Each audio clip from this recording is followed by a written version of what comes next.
podemos titular nuestro estudio de hoy, Fortaleza para nuestra debilidad. Fortaleza para nuestra debilidad.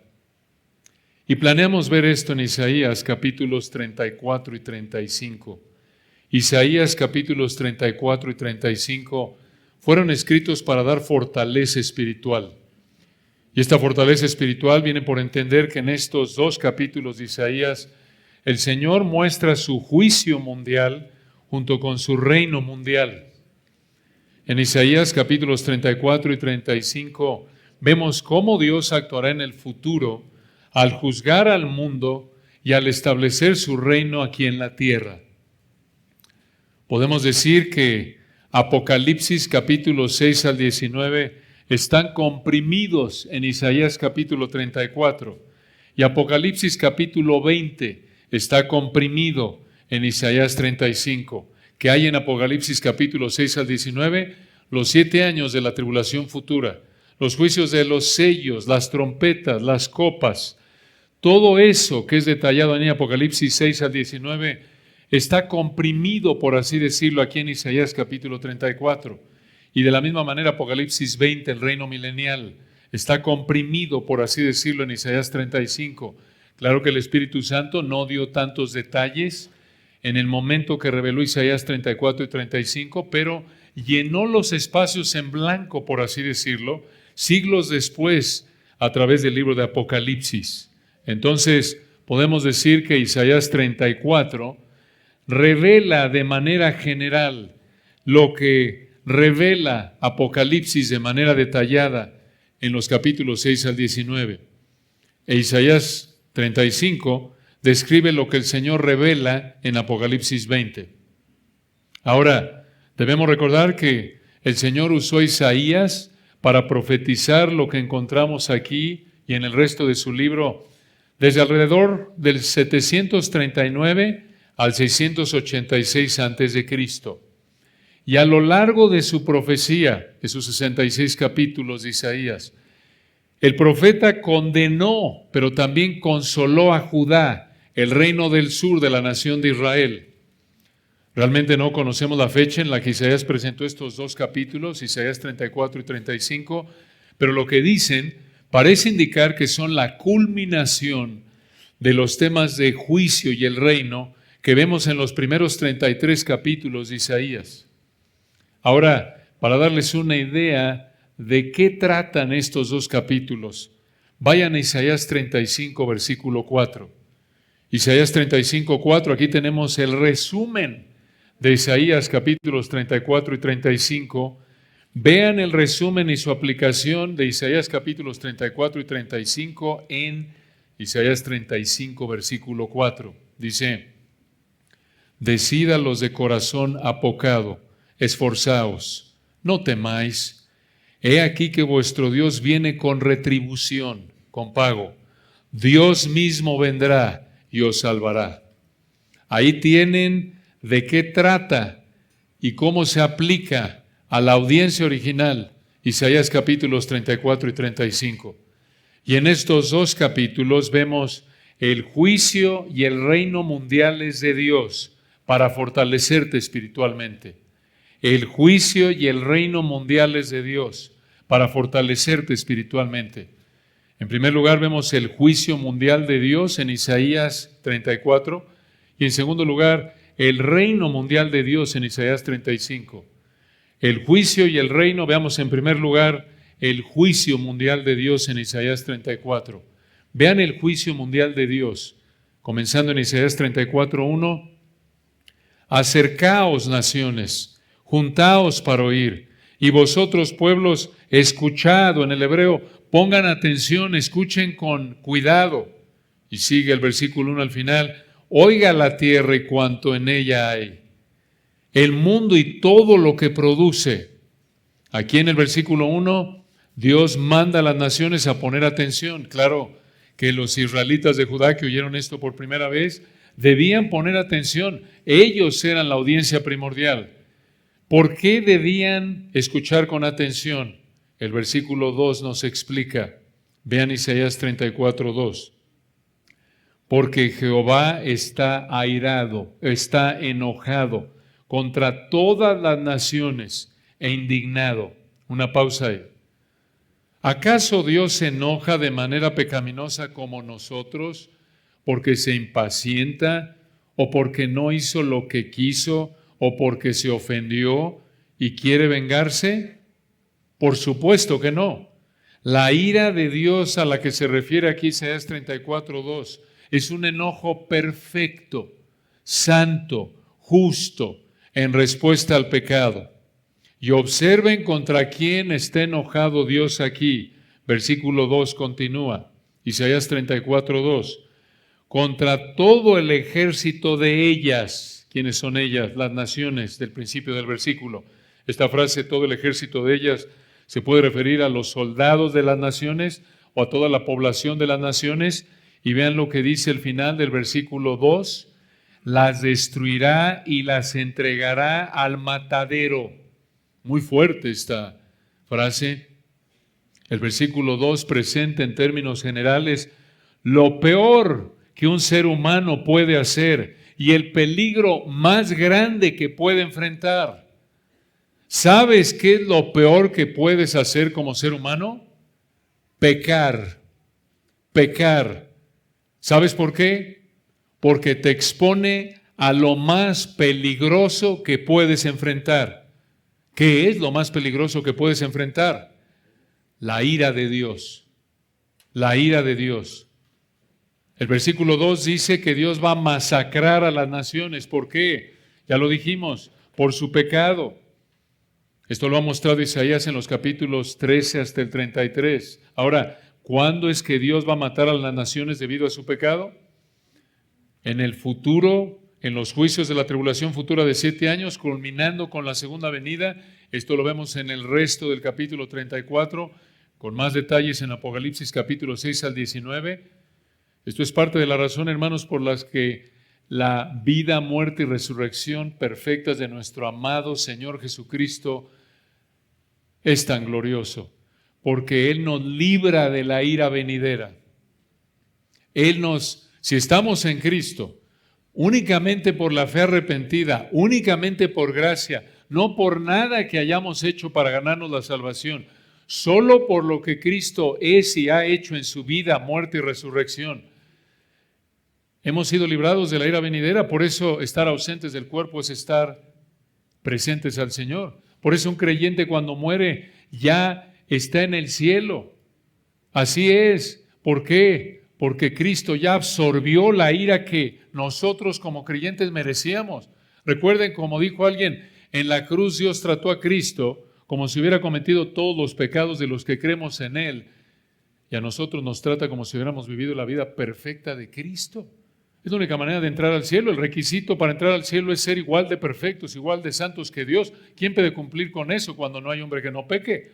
Solo uno, el Dios hombre. Y solo en Cristo podemos ser librados de la ira venidera.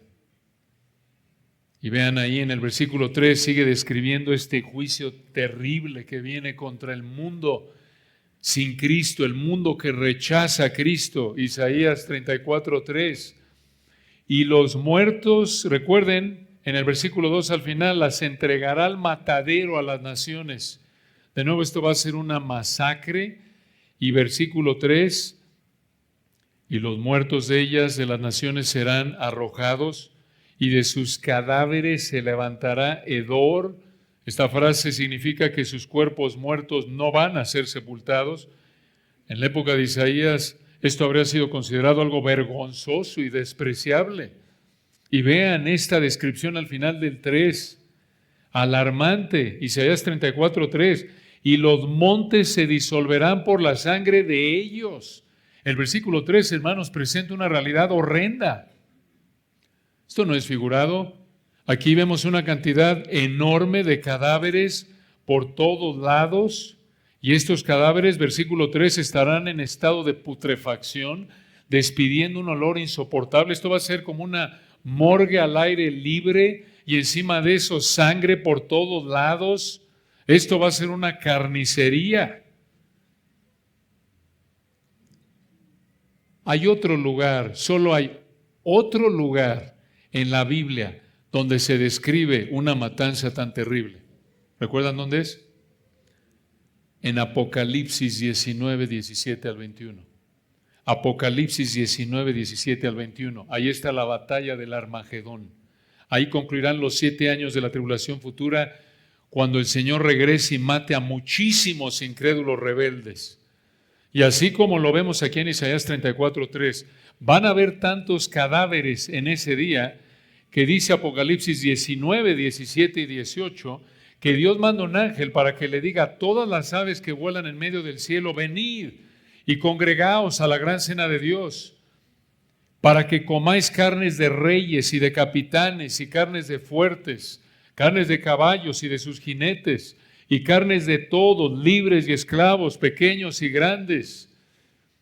Apocalipsis 19, 21 concluye con estas palabras: y los demás fueron muertos con la espada que salía de la boca del que montaba el caballo, y todas las aves se saciaron de las carnes de ellos.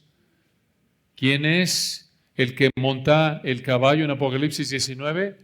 El Verbo de Dios, el Rey de Reyes, el Señor de Jesucristo.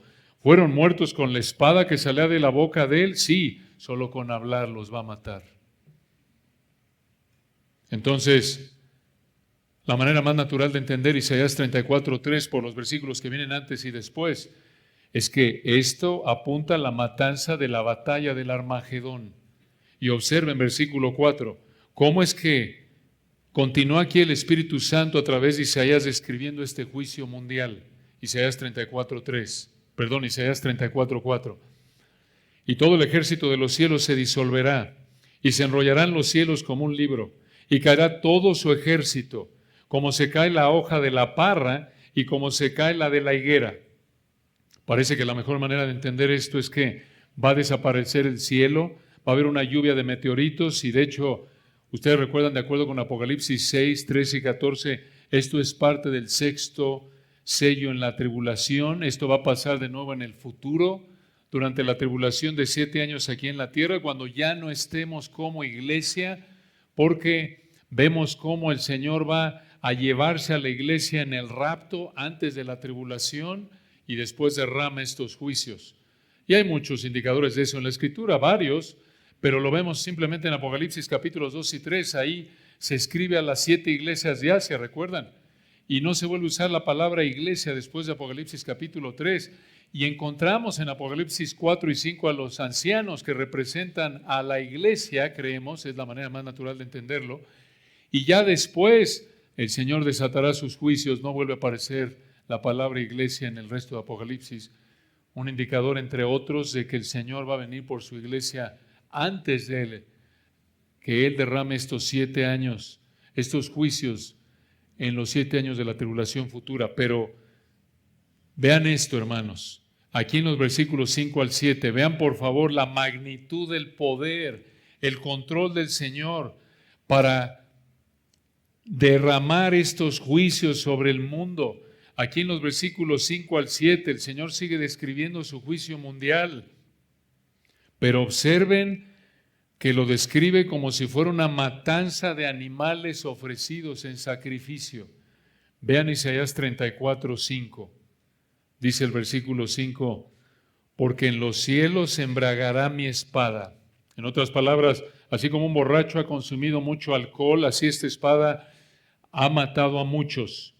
Esta palabra espada se refiere a un instrumento de muerte, no a una espada literal. Y aquí en el versículo 5 volvemos a ver la misma realidad del versículo 3. Véanlo, una enorme cantidad de muertos. Versículo 5 continúa. He aquí en el hebreo, esa frase aquí en el Antiguo Testamento normalmente enfatiza lo que viene. He aquí, énfasis en lo que viene, versículo 5, hablando de la espada, que descenderá sobre Edom. Edom aquí representa un mundo que aborrece a Dios, como en Isaías 63, 1 al 6. ¿Por qué va a descender sobre Edom? Vean el texto en el 5, en juicio. Y sobre el pueblo de mi anatema, quiere decir entregado a destrucción. Continúa, versículo 6. Llena está de sangre la espada de Jehová. Engrasada, en el hebreo está goteando. Engrasada está de grosura, esto es de grasa, de sangre de corderos y de machos cabríos. de grosura de riñones de carneros, porque Jehová tiene sacrificios en Bosra. Bosra fue una de las ciudades más importantes de Edom, y concluye el 6 al final, y grande matanza en tierra de Edom.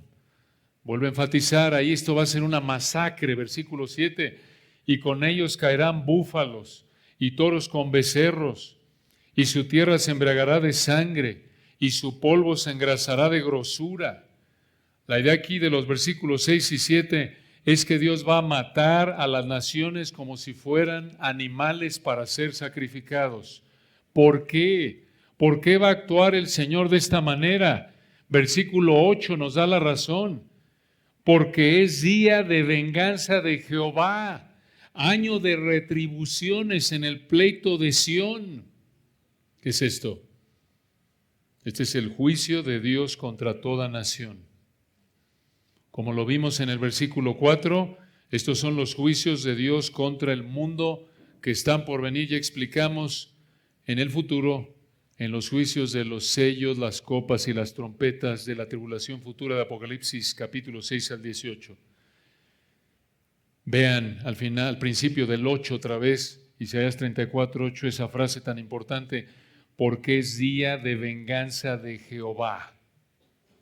Esta venganza de Dios, hermanos, no es pecaminosa. Esto lo vemos en la siguiente frase del 8. Observen de nuevo el versículo 8, Isaías 34, 8. Esto es muy importante, porque es día de venganza de Jehová, año de retribuciones. Esa palabra retribuciones se puede traducir del hebreo recompensa en el pleito de Sión, esto es de Israel. ¿Qué quiere decir eso? Que Dios va a juzgar a todas las naciones por haber tratado mal a la nación de Israel. Les va a dar lo que merecen, a eso apunta la palabra retribuciones. Esto que vemos en Isaías 34, 8, hermanos, es una muestra de la perfección del Señor y su palabra. ¿Por qué? Porque el Señor le dijo a Abraham, recuerdan en Génesis 12, maldeciré a los que te maldijeren. Y aquí tienen una muestra del cumplimiento de esa promesa. Versículo 9 continúa Isaías 34, 9, describiendo este juicio mundial terrible.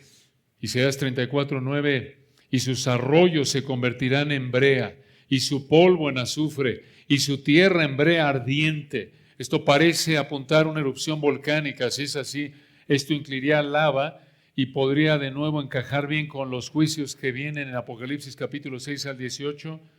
Continúa, vean el versículo 10, Isaías 34, 10, otro indicador de que esto va a suceder en los 7 años de la tribulación futura.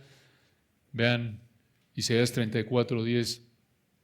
No se apagará de noche ni de día, perpetuamente subirá su humo, de generación en generación será asolada, nunca jamás pasará nadie por ella. Esa frase perpetuamente subirá su humo se aplica al juicio del sistema mundial de la tribulación llamado Babilonia en Apocalipsis 14, 18, 19. Esto es Apocalipsis capítulos 14, 18 y 19. Vean los versículos 11 al 15, describen el estado desierto en el que van a quedar las naciones después del juicio de Dios, en particular los lugares donde habrán vivido las naciones. Isaías 34, 11. Se adueñarán de ella el pelícano y el erizo, la lechuza y el cuervo morarán en ella, y se extenderá sobre ella cordel de destrucción, la idea se informa, y niveles de asolamiento en el hebreo de vaciedad. La idea del versículo 11 es que este nivel de destrucción va a dejar la tierra inhabitable. Por eso el Señor va a tener que preparar toda la tierra para el reino milenial. Después de estos juicios viene el reino milenial. Versículo 12, y llamarán a sus príncipes sin reino, y todos sus grandes serán nada. Esto se debe a que la tierra quedará vacía, como lo dice el versículo 11. Vean el 13. En sus alcázares, en el hebreo alcázares significa palacios fortalecidos, crecerán espinos, esto es arbustos con espinas. En los lugares, vean, más fuertes, de más lujo, No va a haber nada, a grado que van a crecer arbustos con espinas. Y sigue el texto en el 13, véanlo. En sus alcázares crecerán espinos, y ortigas, quiere decir arbustos, y cardos, otro tipo de arbusto con espinas, en sus fortalezas. Y será morada, esto es lugar donde viven de chacales, animales, chacales, y patio para los pollos de los avestruces, en el hebreo patio para avestruces.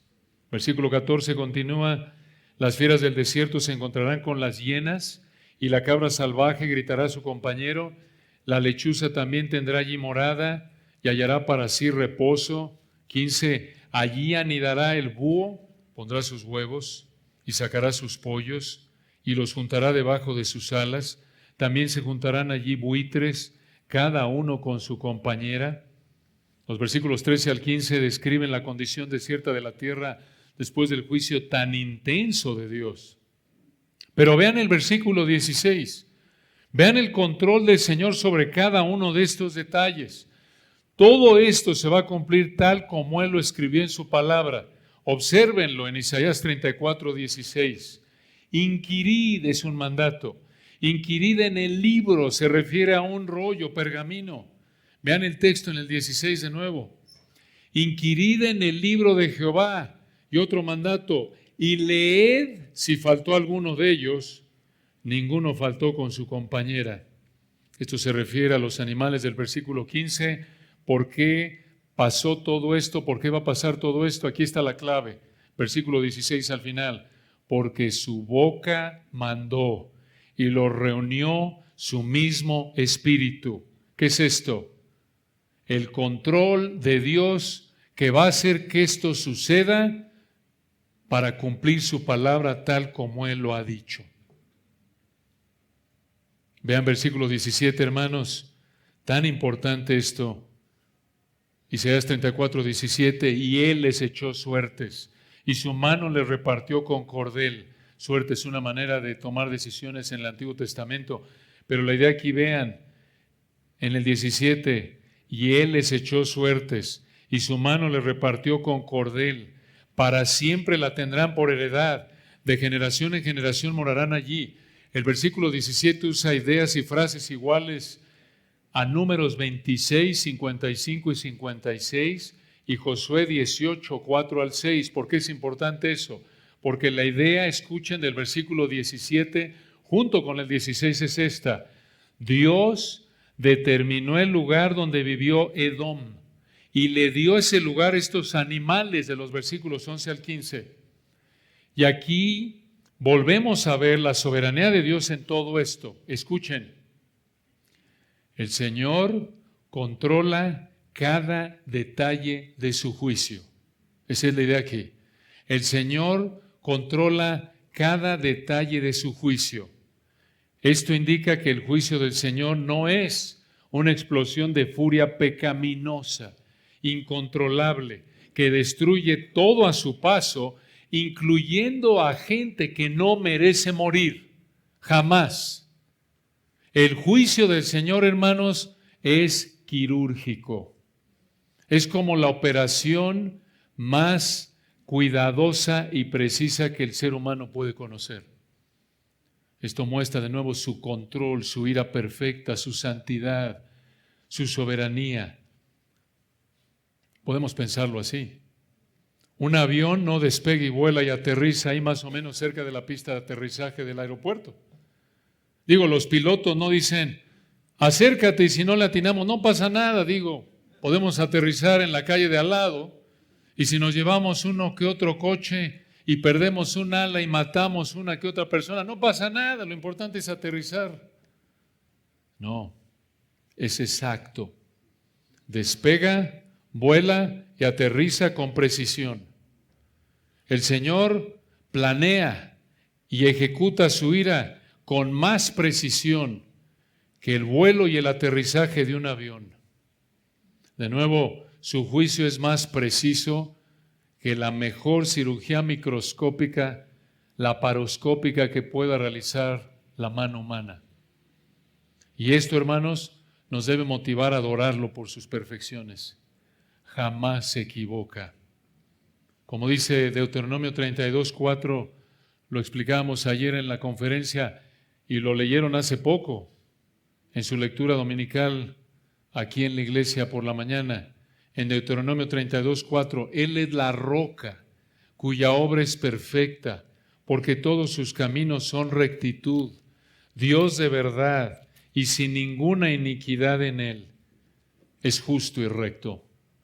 Deuteronomio 32:4, nuestro amado Señor jamás se equivoca, jamás comete errores, jamás hace algo mal. Él es bueno y bienhechor, como dice el Salmo 119. Incluso eso es expresado en un juicio tan terrible como este. Entonces, cuando ves la maldad en la que está ahogada nuestro mundo y gemimos y nos sentimos como Job, recuerdan allí en 2 de Pedro 2, abrumado por la nefanda conducta de los malvados cuando Lot vivía ahí en Sodoma y Gomorra, esto debe consolarnos. Ningún pecado va a quedar sin ser juzgado, temporal y eternamente. Y tenemos que descansar en Él, porque Él dijo, mía es la venganza, yo daré el pago. Entonces aquí en Isaías capítulos 34 y 35 vemos el juicio y reino mundial es de Dios para fortalecerte espiritualmente. Ya vimos en primer lugar el juicio mundial de Dios en Isaías capítulo 34. Ahora veamos para terminar en segundo lugar el reino mundial de Dios en Isaías capítulo 35. El reino mundial de Dios en Isaías 35. Y hay que reconocer que el capítulo 34 es pesado, es fuerte, muy fuerte. Si aquí terminara la predicación, algunos saldrían un poco afectados. Tendríamos, oye, estuvo edificante, pero necesito recuperarme de eso. Estuvo fuerte. Una alabanza por ahí, por favor, hermanos, pasen a cantar. Es triste, es como pasó con Juan, cuando el Señor le reveló los juicios y las glorias que vendrían tras ellos. Es amargo, es dulce en la boca y amargo en el vientre. ¿Por qué? Esta es la parte amarga, lo que acabamos de ver. Aquí viene la parte dulce. Y el orden de los capítulos de Isaías 34 y 35 es importante, porque muestra una verdad que se reitera en otras partes de las Escrituras, y esta verdad es que en el futuro Dios juzgará al mundo y después establecerá su reino en la tierra. Esto es lo que vemos aquí. En Isaías capítulo 34 Dios va a juzgar al mundo y en Isaías 35 después va a establecer su reino aquí en la tierra. Recuerden, en Apocalipsis volvemos a ver esto. En Apocalipsis capítulo 6 al 18 Dios juzgará al mundo en la tribulación de 7 años. En Apocalipsis 19 el Señor va a regresar para culminar su juicio contra el mundo. Y en Apocalipsis capítulo 20 Él va a establecer su reino milenial aquí en la tierra. Ahora, Isaías 35 no describe la condición de la vida de los que regresaron del exilio babilónico. Y esto lo sabemos por lo menos por dos razones. Número uno, en ningún lugar del resto del Antiguo Testamento se describe que los exiliados de Babilonia regresaron en estas condiciones descritas en Isaías capítulo 35. Y en segundo lugar, escuchen, Isaías 35 presenta las mismas condiciones en la vida en el reino terrenal del Señor que vemos en otras partes de Isaías. Por ejemplo, Isaías 2:15, Isaías 4:2 al 6. Entonces, Isaías capítulo 35 es lo opuesto a Isaías capítulo 34. En Isaías 34 vemos un juicio tan fuerte contra el mundo que la tierra queda arrasada, desierta, sin habitantes. Pero observen lo que pasará después de ese juicio mundial. Isaías 35:1. Vean el cambio tan fuerte que hay en el tono de este capítulo comparado con el 34. Dice Isaías 35:1. Se alegrarán el desierto y la soledad, la tierra seca es la idea de soledad. El yermo, en el hebreo el desierto, la región sin agua, se gozará y florecerá como la rosa. Aquí el desierto, la tierra seca, la región sin agua son presentadas como personas que se alegran. Es una personificación. Aquí, como el Señor va a suavizar la maldición en el milenio, la fertilidad de la tierra será como nunca en esa época, como lo vemos en Isaías 32:15. Y observen la actitud que va a prevalecer durante el reino milenial. Versículo 1, se alegrarán, se gozará, el gozo va a prevalecer. Esta actitud se debe a la obra salvadora de Dios en el milenio. Y de nuevo, así lo presenta Isaías en varias ocasiones. Hay gozo porque el Señor va a traer salvación y va a reinar. Por ejemplo, en Isaías 9, 1 al 7. Y observen versículo 2, el énfasis en el gozo durante el milenio. Isaías 35, 2. Florecerá profusamente, o en el hebreo es enfático, florecerá abundantemente. Y también, vean otra vez el énfasis, se alegrará y cantará con júbilo. La gloria del Líbano le será dada. La hermosura del Carmelo y de Sarón. Estos son lugares literales aquí en la tierra. Esta es otra indicación de que este es el reino milenial aquí en la tierra. Versículo 2 continúa. Ellos, aquí se refiere a los israelitas salvos que vivirán en el milenio. ¿Cómo lo sabemos? Por lo que viene, véanlo. Isaías 35, 2. Ellos, los israelitas salvos que vivirán en el milenio, ellos verán la gloria de Jehová, la hermosura del Dios nuestro. Una pausa aquí, hermanos, hay que saborear esto. Es tremendo lo que dice aquí. Vean el texto, Isaías 35, 2. Ellos verán la gloria de Jehová. Gloria aquí, como lo dice un comentarista, se refiere a la representación gloriosa, visible de Dios, que frecuentemente está asociada con fuego enceguecedor. Pero vean lo que dice el texto al final del 2. Ellos verán la gloria de Jehová, la hermosura, o en el hebreo, el esplendor o la majestad del Dios, Elohim, hablando de Dios, destacando su poder infinito como creador, del Dios nuestro, dice Isaías, siendo él israelita, apuntando una relación con él. ¿Qué está diciendo aquí el versículo 2? Que los israelitas creyentes verán a Dios de manera física, esta manifestación física de Dios aquí en la tierra. Ahora, a partir de otros textos, recuerden, aquí el Señor no dio los detalles que siglos después dio, que ahora tenemos el privilegio de saber. A partir de otros textos sabemos que también nosotros, los creyentes gentiles, los creyentes de la época de la iglesia, que empezó en Hechos 2 y terminará cuando venga el Señor en el rapto antes de la tribulación, esa es la época de la iglesia. Nosotros, los cristianos, estos son los creyentes de la época de la iglesia, también estaremos ahí. Lo vemos en Apocalipsis 21 al 6.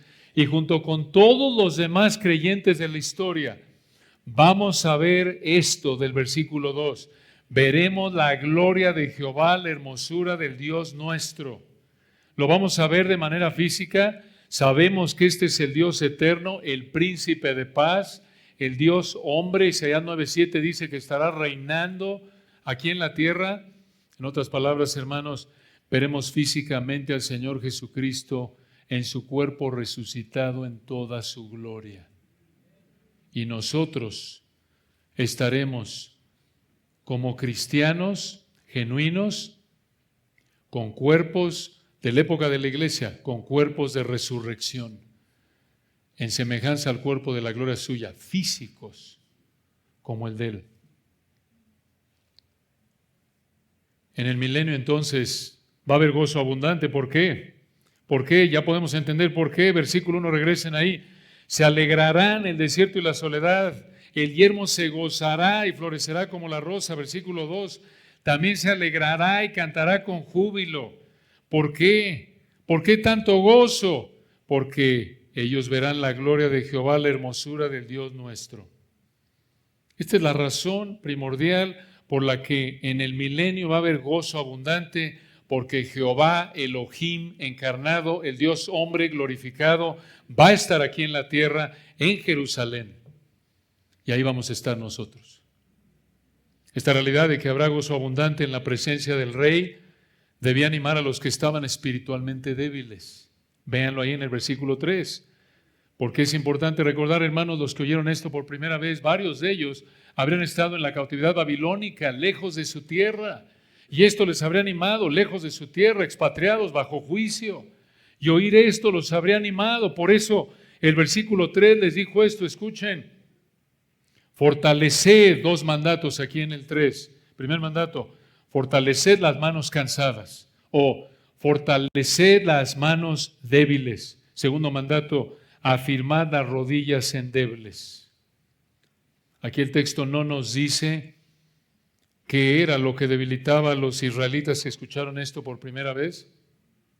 Quizás el ataque que enfrentaron en manos de Asiria o años después de Babilonia. Pero ciertamente este texto de Isaías 35, en particular apuntando al 3, consolará a los israelitas creyentes que estén sufriendo durante la tribulación futura. Este versículo 3 también es usado en Hebreos 12:12. Isaías 35:3 es repetido en Hebreos 12:12 y ahí en Hebreos 12:12 se usa de esta manera. Escuchen, aunque te sientas triste, aunque te sientas débil por enfrentar sufrimiento en este momento por la disciplina del Señor, recuerda que es para que seas más obediente y esfuérzate, anímate para que continúes esforzándote en ser obediente a Dios. A pesar del sufrimiento que estés enfrentando en este momento como cristiano, recuerda que ese sufrimiento es para fortalecerte espiritualmente. Anímate, esfuérzate en ser obediente, no desmayes. Versículo 3, fortalece tus manos débiles, afirma tus rodillas endebles, aplicándolo a nosotros. Y como dijimos al principio de este estudio, Isaías 35:4 resume el contenido y la aplicación de Isaías capítulos 34 y 35, véanlo. Isaías 35:4. Aquí viene el resumen de lo que trata y para qué el Espíritu Santo escribió Isaías capítulos 34 y 35. Aquí está, Isaías 35:4. Decid, otro mandato en hebreo.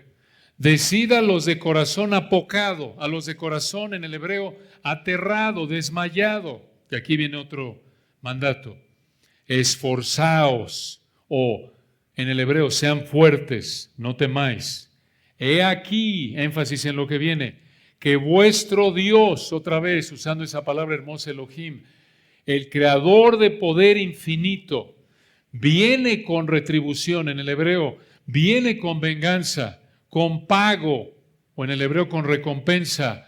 Dios, otra vez, Elohim, enfatizando su poder infinito como creador, Dios mismo vendrá y os salvará.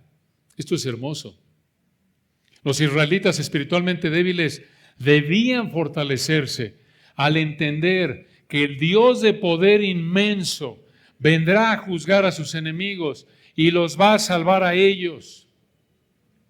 En Isaías capítulo 34 vimos ese juicio contra esos enemigos y esa salvación que menciona aquí en Isaías 35:4 está siendo descrita aquí en el capítulo 35. Una implicación práctica para nosotros. Encuentra fortaleza al recordar que tu Dios Todopoderoso va a juzgar a sus enemigos y te va a llevar a su reino y a su cielo. Por eso, versículo Isaías 35:4, aplicándolo a nosotros, una implicación práctica. ¿Estás aterrado? ¿Estás desanimado? Esfuérzate, porque tu Dios, nuestro amado Señor Jesucristo, el Creador de poder infinito, viene a juzgar a los impíos y te va a salvar. Ya te salvó, siendo justificado por la fe en Él, pero te va a salvar al llevarte a la gloria con Él. Esto nos debe animar, hermanos. Esto nos trae ánimo, nos trae aliento. Si estamos, como dice Isaías 35:4, con corazón apocado, con corazón que tiene miedo, que está desanimado. Vean lo que va a pasar en el milenio, versículo 5, Isaías 35:5. Estamos ya en la recta final de este hermoso texto. por si alguno de ustedes no está con corazón apocado, sino corazón cansado. Sobre todo después de esta semana, sabemos que los que sirvieron tan fielmente, alguno de ustedes ya está por ahí orando, parece que está orando, cabeceando. No los molesten, hermanos, no los despierten si están descansando ahí, los hermanos. Vean ustedes, versículo 5. Entonces los ojos de los ciegos serán abiertos y los oídos de los sordos se abrirán. Este versículo muestra que en el milenio la enfermedad será quitada, como lo vemos también en Isaías 33, 24. Esto implica de nuevo que los habitantes del milenio tendremos cuerpos de resurrección, y esto también implica que los que entren al milenio con cuerpos no glorificados, al morir el Señor inmediatamente les dará cuerpos glorificados, porque recuerden que habrán algunos creyentes que entrarán al milenio sin cuerpos de resurrección. Ese grupo de creyentes que sobrevivan la tribulación y vayan al juicio de las ovejas y los cabritos de Mateo 25. Pero vean, hermanos, qué bendición. Junto con los israelitas salvos, ahí estaremos con cuerpos de resurrección que ya nos enfermarán. Ya no nos vamos a enfermar, ni envejecer, ni a morir físicamente. Como hace unos años escuchaba una hermana que decía, se sentía tan mal físicamente que decía, ya me urge mi cuerpo de resurrección. Así nos sentimos a veces, ¿no es cierto? Va a venir. Vean el versículo 6, Isaías 35, 6, también en el milenio. Entonces el cojo saltará como un ciervo y cantará la lengua del mudo, porque en el hebreo ciertamente aguas serán cavadas o saldrán o brotarán en el desierto, y torrentes, quiere decir ríos, en la soledad o tierra seca. Vean nada más qué bendición, hermanos. El cojo va a saltar, cantará la lengua del mudo. Allí en México, en la iglesia, tenemos un hermano sordomudo que queremos mucho y le mandamos los sermones por WhatsApp para que pueda seguirlos en el servicio. Hace una semana, en un estudio de viernes, se sentó a mi izquierda mientras veía las notas que yo estaba usando para dar el estudio, y él está contento porque él platica que cuando él tenga un cuerpo de resurrección va a cantar, como dice el versículo 6. Porque mientras estábamos en el estudio, estamos cantando antes de empezar el estudio y obviamente no oye, entonces le iba apuntando, solo ve a la gente moviendo los labios y yo le iba apuntando la letra en la pantalla para que viera que estábamos cantando. Pero él se consuela en esta verdad, que va a cantar con un cuerpo de resurrección. Vean, el versículo 7 continúa, Isaías 35, 7, el lugar seco, se refiere aquí a arena caliente, el lugar seco se convertirá en estanque, y el sequedad, o en el hebreo la región sin agua, en manaderos, en el hebreo fuentes o manantiales de aguas. Versículo 7, en la morada, esto es donde viven, en la morada de chacales, en su guarida, esto es donde descansan, donde se acuestan, será lugar de cañas y juncos. Aquí los versículos 6 y 7 repiten la verdad de los versículos 1 y 2. Y esa verdad es que Dios va a transformar la creación en el milenio. Observen que los versículos 6 y 7 indican que no faltará agua en el milenio. Versículo 7, porque aguas serán cavadas o brotarán en el desierto y torrentes en la soledad, tierra seca. Versículo 7, el lugar seco se convertirá en estanque y el sequedal en manaderos de aguas. Qué bendición vivir en un lugar donde nunca falte el agua. Lo entendemos en Bogotá y en la Ciudad de México, ¿no es cierto? No hay agua hoy, hay que llamar a la pipa, se rompió la tubería, no hay agua por unos días. Entonces, cuando te falte el agua, hermano, que esto te anime. En el futuro, aquí en la tierra, cuando estemos en el milenio, nunca nos va a faltar el agua. Versículo 8 continúa. Y habrá allí calzada, en el hebreo carretera y camino. Esta calzada o carretera se refiere a un camino aplanado que llegaban a usar para operaciones económicas o militares. Es un camino grande, es la idea aquí en el hebreo, no una vereda. Este es un camino literal. Esto lo confirma el versículo 9 y 10. En el versículo 10 vemos que los que van por este camino son los redimidos, los israelitas salvos que van a Jerusalén, pero observen cómo se llamará este camino, versículo 8, 35:8 de Isaías. Y habrá allí calzada y camino, y será llamado camino de santidad. ¿Por qué? ¿Por qué se llama así? Porque solo personas santas caminan por él, solo los creyentes. ¿Cómo sabemos esto? Porque los versículos 9 y 10 lo dicen.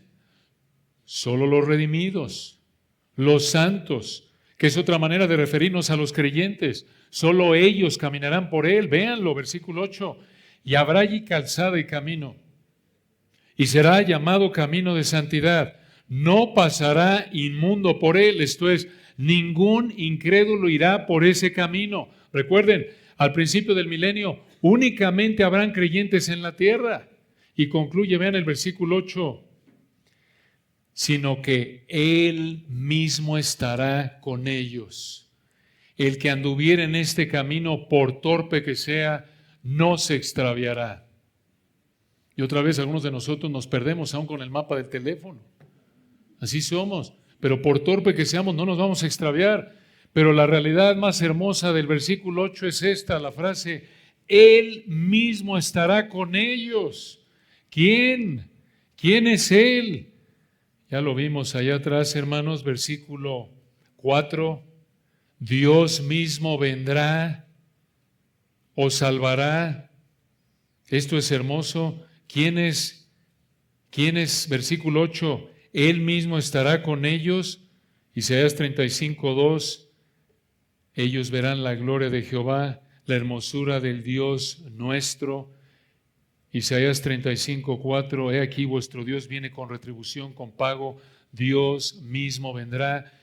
Entonces, Isaías 35:8. Él mismo estará con ellos. ¿Quién es? El Dios creador de poder infinito. En las palabras de Isaías 9:6-7, el Rey, el admirable consejero, el Dios fuerte, el Padre eterno, el príncipe de paz, el Hijo de David, el glorioso amado Señor Jesucristo. Él mismo. ¡Qué maravilla! Esto es lo mejor del milenio, hermanos. Él es el que hace posible todas estas bendiciones. Y vean versículo 9, cómo concluye el capítulo. Isaías 35:9. No habrá allí león, ni fiera subirá por él, ni allí se hallará para que caminen los redimidos. Vean nada más, la palabra redimidos apunta que Dios pagó lo necesario para liberar a los creyentes del pecado y sus consecuencias. Y Dios en su gracia, como ya lo dijo Isaías en el capítulo 53, Él en su gracia, mediante la vida, muerte y resurrección del siervo de Jehová, hizo lo necesario para cumplir, Isaías 35:9, para redimirlos. Pero vean lo que dice el texto en el 9, no habrá allí león ni fiera subirá por él, ni allí se hallará para que caminen los redimidos. En el milenio, los redimidos no enfrentarán el peligro de animales salvajes. Esto también lo vemos en Isaías capítulo 11, Isaías 32:18, ya no como algunos de nosotros que nos ha mordido un perro, y ya ves un perro y ya estás como que preocupado. En el milenio no habrá preocupación de que nos va a morder un perro. En el milenio los redimidos no enfrentarán el peligro de animales salvajes. Y aquí volvemos a ver la seguridad que disfrutarán los habitantes del reino milenial. Esto vuelve a indicar que la maldición de Génesis 3 será suavizada. Y ahora, el último versículo, versículo 10, este versículo lo cantamos, algunos de ustedes conocen un coro basado en Isaías 35:10, pero vean aquí que se refiere a los israelitas salvos que van a regresar a Jerusalén en el milenio. Dice Isaías 35:10, y los redimidos de Jehová, Yahweh, se refiere al Dios del pacto que está aquí cumpliendo su palabra al traer de regreso a sus redimidos en el milenio, tal como lo había prometido a lo largo de la historia bíblica. Versículo 10, y los redimidos de Jehová, recuerden esa palabra redimidos, es importante. Él los compró, los rescató, los compró de regreso del mercado de la esclavitud, de la idea de redención, por la sangre del Cordero. Estos son salvos. Versículo 10, y los redimidos de Jehová volverán. ¿A dónde?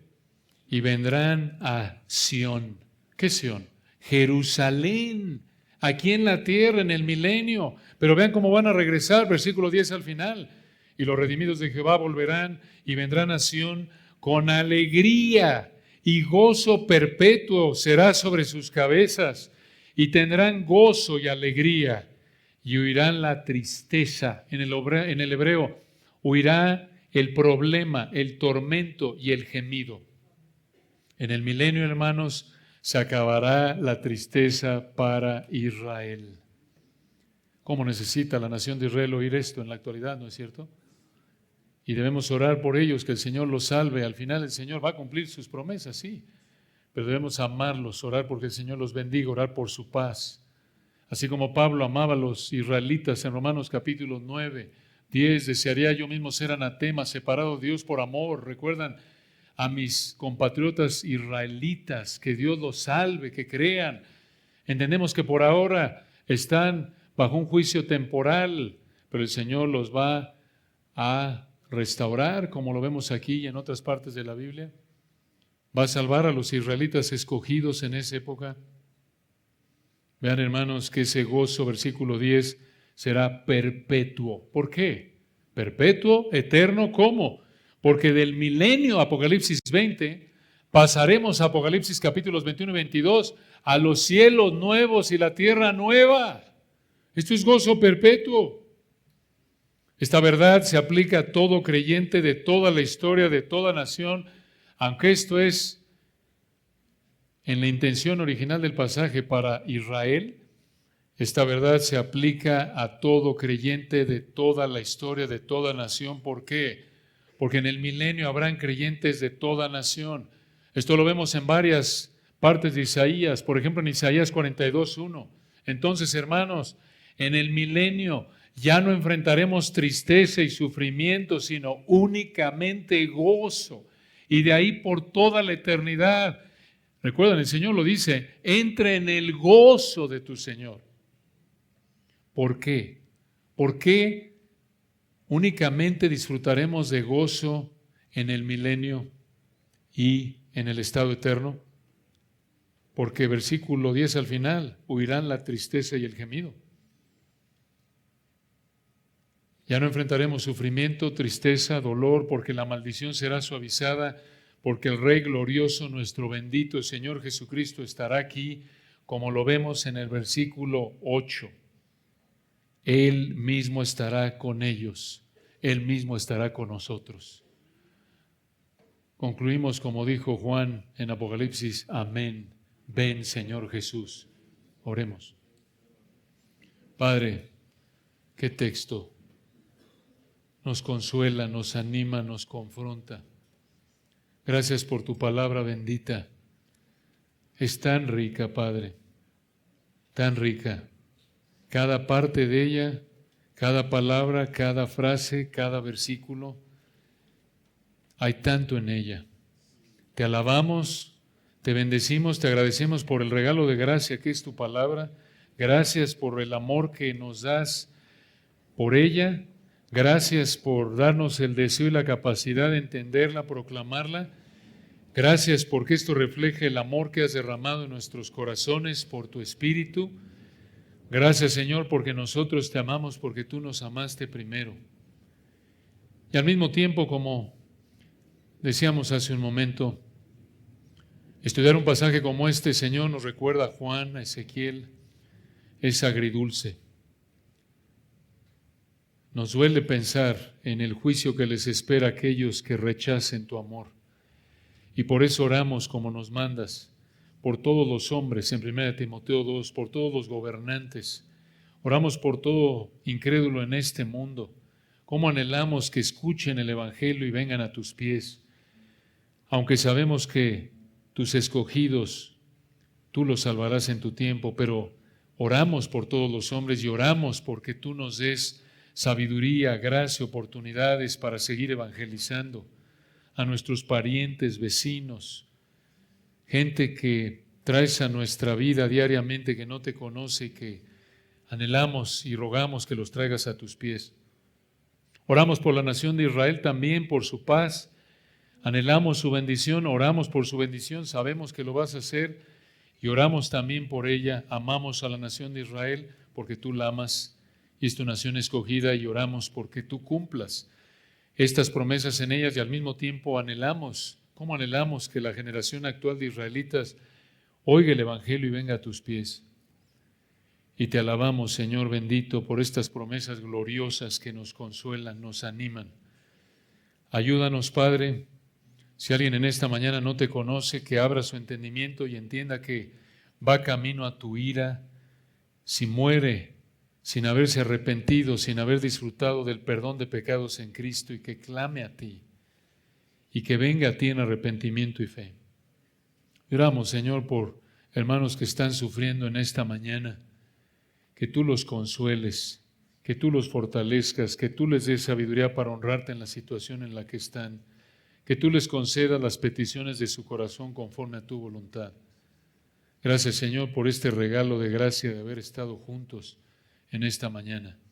Y oramos sigas bendiciendo el resto de las actividades de hoy, en el servicio, la escuela dominical al rato y a nuestros hermanos en otras iglesias, en otras partes del mundo, para tu gloria. Amén.